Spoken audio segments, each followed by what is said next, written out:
53 বছর যারা যারা ক্ষমতায় ছিল সবাই তাদের নিজেদের আখের গোছাইছে, আর আমাদের বিশ্ববিদ্যালয়গুলোকে এতিমের মতো বানায় রাখছে। আমাদের বাচ্চাদের সেখানে থাকার ভালো ব্যবস্থা নাই, ভালো খাবার পায় না, বিশৃঙ্খল অবস্থা তৈরি করে রাখছে। আর এখন তারাই বলতেছে আমাদের বিশ্ববিদ্যালয়গুলো কি এতিম।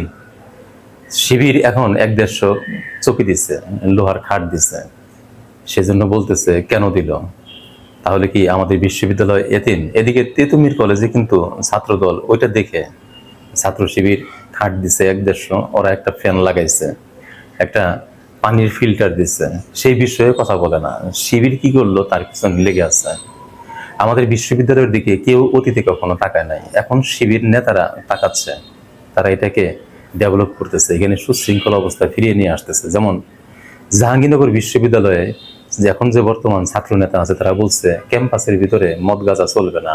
আগে কিন্তু আমরা জানি এখানে ধর্ষণের সেঞ্চুরি হয়েছিল।